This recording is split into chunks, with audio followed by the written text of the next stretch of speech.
Hey, this is Chris at Art Secret Studio, and have you ever noticed that things may have changed between Sargent and Leonardo and Michelangelo's time and ours? And the biggest change might be the digital camera.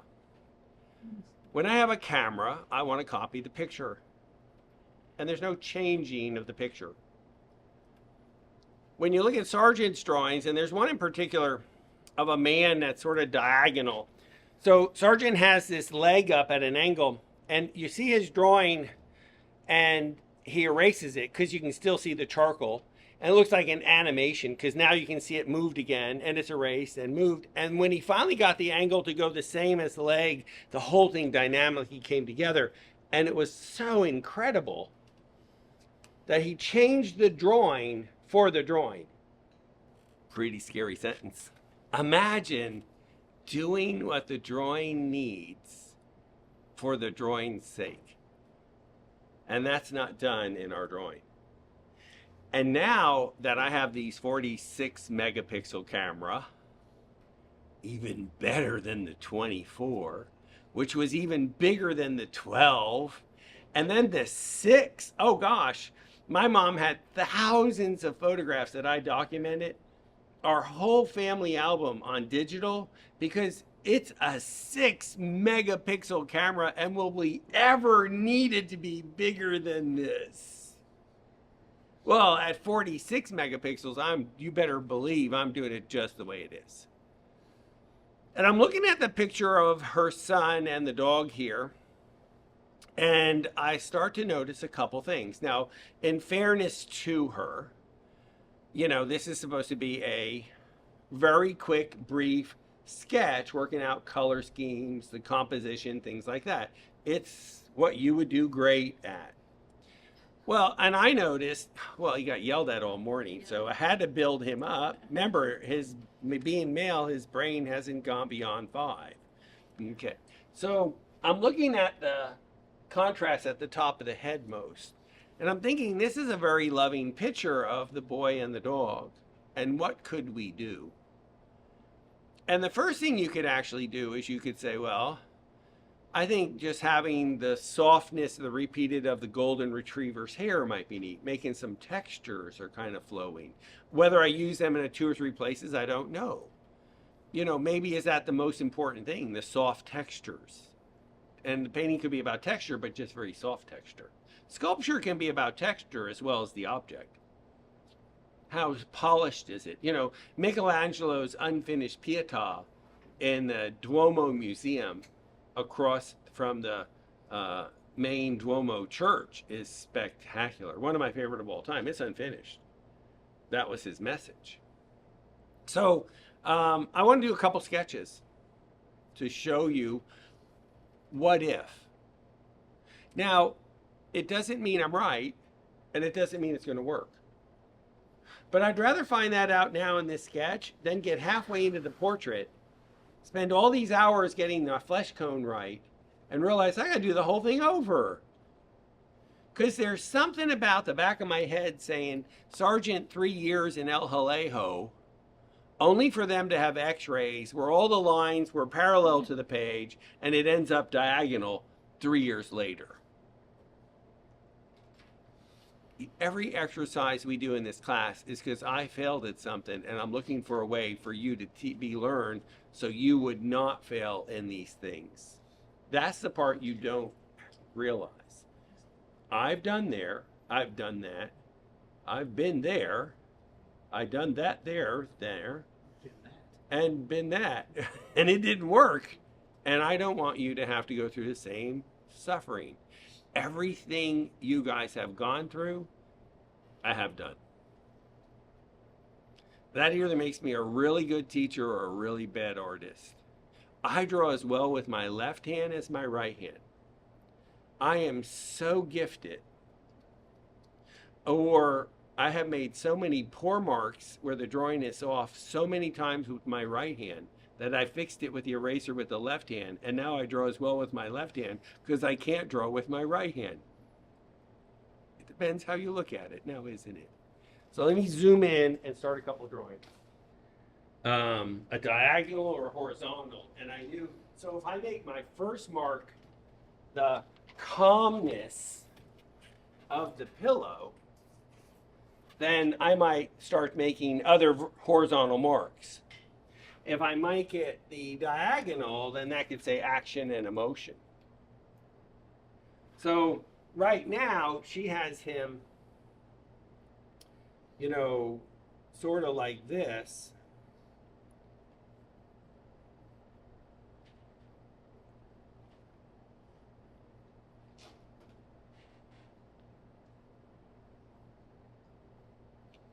Okay, that's what's going on right now, right? But what if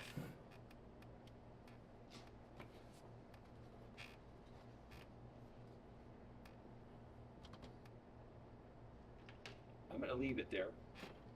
What if this angle is my most important? What if this curve is my most important? Remember my seeking drawing? And then I sort of see that in the face here. What if then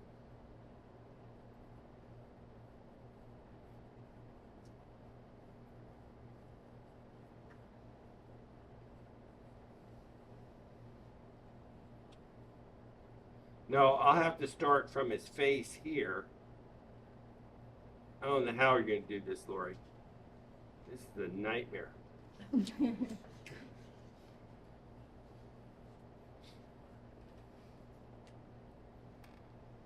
Okay, you're going to have to not look at the dog and draw him. And you're just going to have to draw him.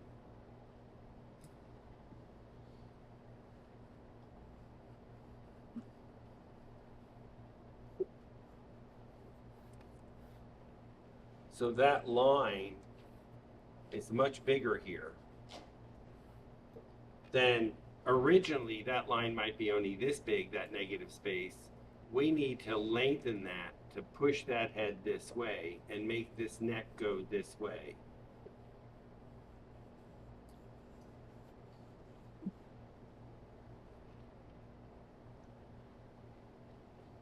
Wow, who volunteered for this? If I snapped a line down, straight down from him with my pencil, then this would go like this. Is that something Photoshop can do? Yes, take the object and rotate just the object. So it's like you want it where he's nodding towards the dog a little more, like his forehead is like that. I want his whole body to go this way. Leaning that way, yeah. I want the two to come together. Or is it a one-sided relationship? I always think of a girl and a guy. Poor girl. You know what I mean? What, you know what I mean? We'll skip that, okay, right there. My son came home from college and he wouldn't open the door for his girlfriend. And he said, oh no, she'll expect it after I do that. Expect it. I jump up and look for things to do for my wife before she asks, so she doesn't have to ask. My brother does this. He's like feeling the room out and seeing, is it warm? Do I need to change the air conditioner before someone says something? And our son comes home and says, what? I want to hit him on the side of the head. So I think, knowing Lori, there's no way this kid isn't going to be caring. So let's change the pose. How do I do that? I don't know. But let's change the pose. Let's get him this way. You know what else that would mean? What if this edge became lost? Even though drawn correctly, I still want it to go this way. And I'm going to bring attention to this part here, but then I'll bring attention to the hair here. So it looks like it's going that way. Does that make sense? So therefore my eye goes from one section to the other, and it looks like he's bending in like he's bending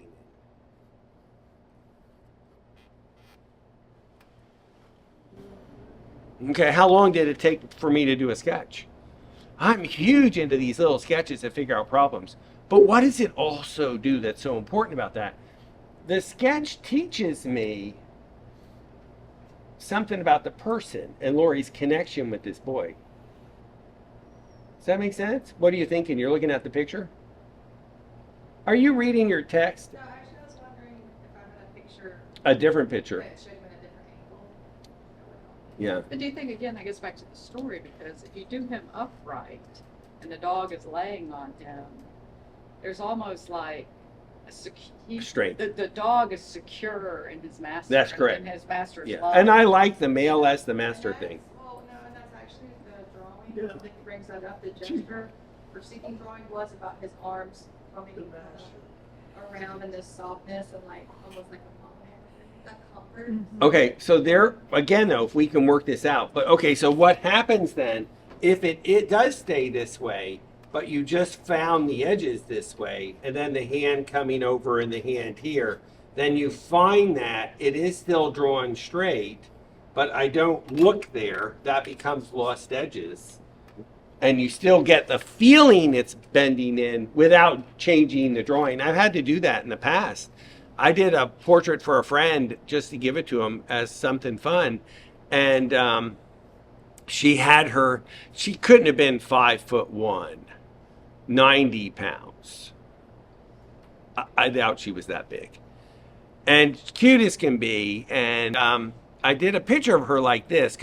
I don't know, there's something about the pose and the clothing that was making it look old worldy kind of thing. You know, but yet contemporary with her bright color and her hand like this. Well, I don't care how thin and beautiful and attractive and cute she was as a person in every face. She had the fattest hands I've ever seen in my lifetime. I'm talking you like wide angle lens up close, swelling up after surgery. I mean, air. And I can't make them longer. No, you can't. No, you can't. So what you do, you find the areas that are attractive and use the areas that are not. It's still accurately drawn, but you're only bringing attention to the positive aspects of that person. What does Chuck say in the afternoon class? You know, one of the retired GMs of GM, and literally of GM Motors. And he says, I think he was head of marketing or something, way up there. And he says, feed the good dog. You have two dogs. Whoever you feed's getting bigger. Look for the good and feed the good dog. And he says it every day. He catches me every day for 7 years, every day. Feed the good dog. Feed the good dog. My nephew says to me, today's a great day to have a great day. One of the head people at Hilton. Today's a great day to have a great day. Yeah. So, that's your issue. She has to figure out, if I lose it too much, do I lose the security of the dog that the dog has? Is it more about the two of them, or is it a one-sided relationship thing? And that's where she finds her edges. But what's my talk? Let's back this whole thing up and summarize it, okay? Are you afraid to change the photo? Because that camera is so darn good. Oh, we're back looking at you and your precious. Gosh, maybe this isn't a good seat for you. Yeah. You know, they do sit in certain angles in a way. There was a well-known artist in the class for years. He had a house in Montana and I think a place in Alabama, and he was here. So if you're an artist and you have 3 homes, one's in Montana, just outside, or Montana was outside of Jackson Hole. So is that Wyoming or Montana? One of the two, who knows? And I used to have it was like a circle. I'd walk the room and he'd come in late and he'd see where I was, because he knew it would take me 30 minutes, 40 minutes to get to the other side of the room and to come all the way around again. And he gave him 40 minutes to make up a story, because I'd always say, what's it about? because that would tell me where to look and how to look and what's it about. And he'd always make up this story, and I'd say to him, I don't believe you. I think you just made this up. And he'd laugh. Well, he's famous, and he was teaching classes, and he did a blog later. And in this blog, he said, I get it, teach. And he says, it can be about anything you want it to be about, as long as you chose for it to be about something. I don't care what Lori does. I do. I want her to succeed. But it doesn't matter whether she draws it straight, changes the angle, as long as it goes with her story. But sometimes these sketches are to help you find your story. Why do I like this picture? Why is this picture important to me? And so just to make sure I understand, so you're saying so that edge, that Yeah. back head of the head, whatever, that if she needs to be aware that it's possible that can become so pronounced that kind of distracts from maybe if the story is the dog's face and his face or whatever. So you're just saying if she wants her story to be someplace else. She was thinking, from what I heard it, and I may not have understood it correctly, but from what I heard it, she may thought that the dog has security and her son is the rock there for him.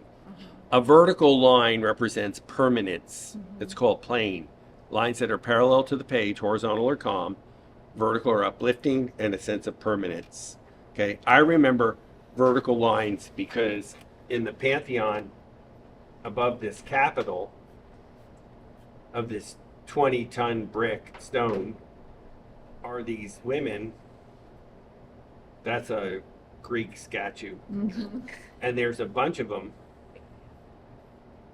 And they've been parallel to the page, and they represent this sense of permanence. They've been there for 6,000 years and counting. So vertical lines are a sense of permanence to me.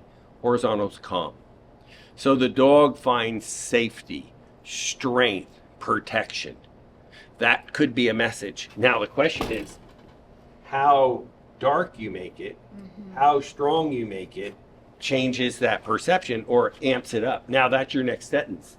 How strong do I make that? Well, that's what I was asking, because when you asked me about the texture part, and I said, the dog kind of texture, the softness, that does play well with the strength. The strength plays off of it beautifully. Yes, I do think that's Beautifully. And I said to her, you're going to have to move me around this painting.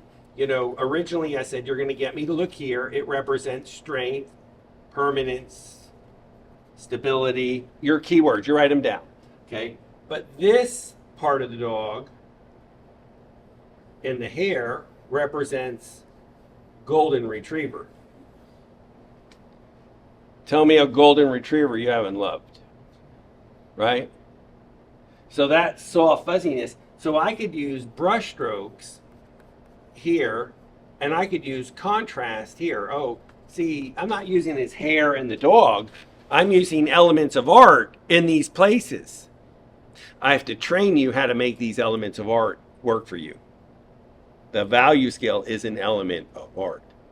So when I'm thinking this is like, my mind, I'm just trying to And that's all that matters. And the next step, though, is Yeah. elements of art. We're going 1, 2, 3. What element of art am I going to use to? And I think that's good. I think in my head I'm sort of doing 2 or 3 at once, but I like the way you're doing it.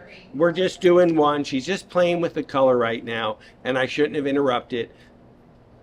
Yeah, but I think, Chris, you're making a great point for me, is that maybe sometimes when I'm looking at the picture, the way I took it, Yeah, it's driving my story. that's correct. Because I'm basing the story upon the way the picture is. That's correct. I got to pay. And I don't back out and say, well, what if it was just about the love of the two of them? Yeah. How might I change the photograph to be a different message? Like, it never occurred to me to tilt it, you know what I'm saying, to give a different message. Let go of the precious. Right. Saying she didn't have a single photograph that goes with this Tuesday afternoon's exercise. Every photograph you take goes with this week's exercise. You can't. They're having the afternoon classes in advanced class. They do the history of art and art history on Wednesday afternoon. That's open to everyone. And on Tuesday afternoon it's a little different. They're painting, but they're asked to wipe one color over the whole canvas, called a wash, and leave it and I'm making up a number. It could be 1%, it could be 90%. I want 30% of the canvas at least to be left that you never work on. That you picked the right color and it just feels like the beach. It feels like the ski slope somewhere I've never been. It just feels like the softness of the day or the storm that comes in. And you pick one color, you bathe it with that one color. What's the message? What's the feeling? And then as we do our painting, you're going to leave that wash throughout the whole painting in as many places as you can. So I just want you to experiment. I want you to try different things. I want you to search for your story. That's all I'm asking for. Just search. There's no wrong here. The wrong is spending 100 hours, 3 years in Sargent's El Jalejo. That's the wrong. And then you redo the whole thing. What do you notice about this charcoal drawing? It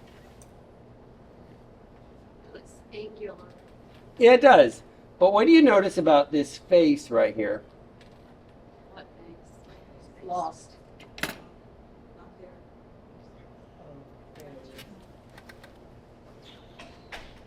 White. It's charcoal on white paper.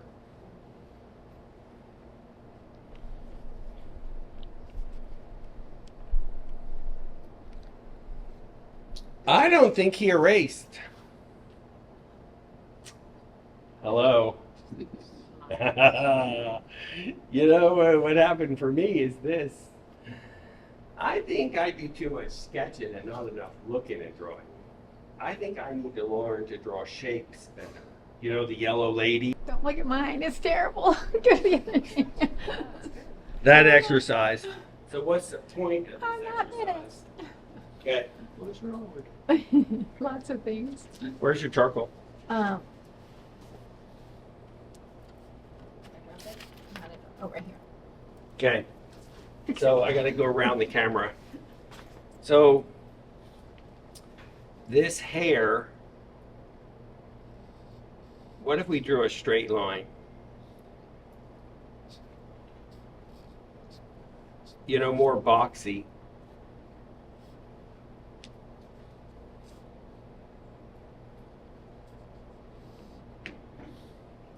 Feel free to fix the nose while you're at it. Yeah. But you're talking to someone who erases more than they draw. You know, what if I was more definitive, certain, once? Do you know what I mean? What if I committed and made a mark? I don't see him erasing to the left side of that face, in the hat, or that shoulder. It looks like he made it once, doesn't it? Yeah, it looks like he just quickly Yeah. sketched on it and it wasn't important to him. He just put in some lines and focused on stuff that he wanted. I love what you said. I don't agree with anything that you did say. But I love what you said. I'm going to say it another way. Okay. The overwhelming chance that Sargent just didn't care and was sketching is overwhelming, and exactly as you say. But what if we could turn this into something that helps us? You see, again, you're paying for my wounds. When I stopped painting, because I was doing figure drawing and figure painting 6 days a week, 7 days a week, 12, 15 hours a day for 20 years and commissions.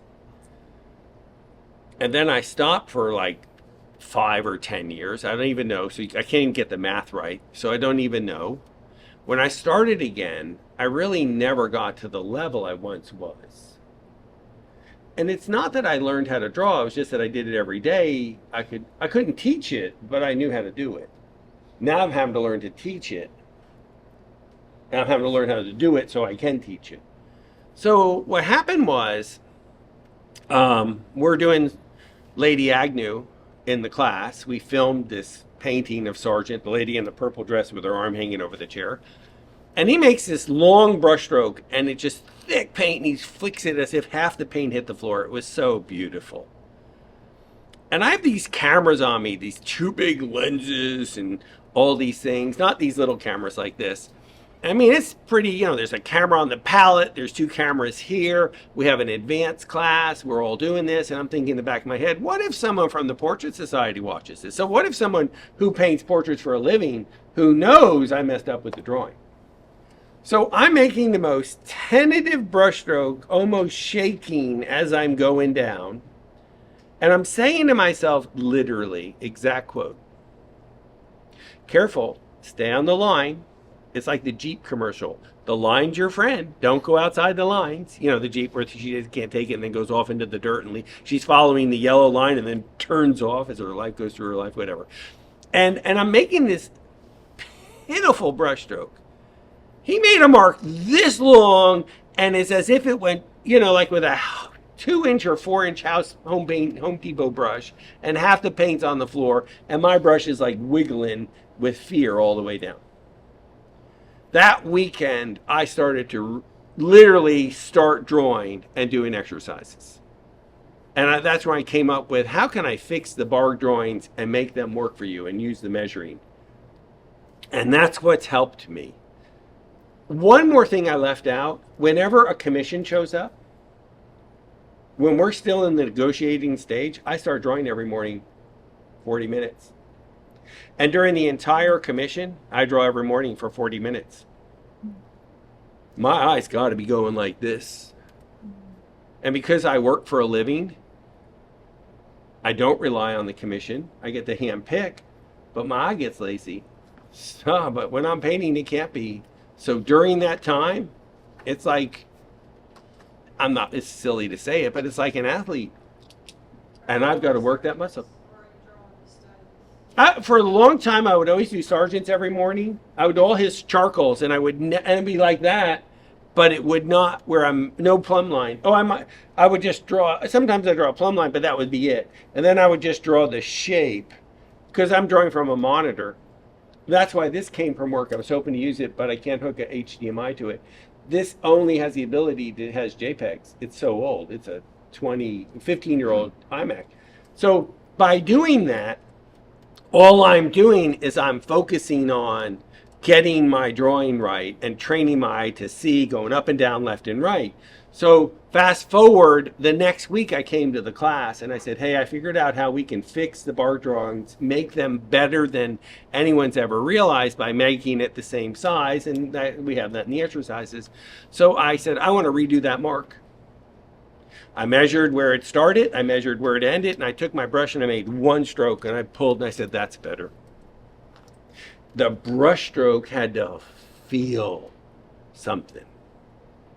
Why? For want of a nail. You see, when I make every mark so perfect, it's telling you this area is perfect. And when you play the perfect against this, there's a reason you did that. She had confidence, he had confidence. And it's a duel between these two artists, and you can see it in the brush strokes.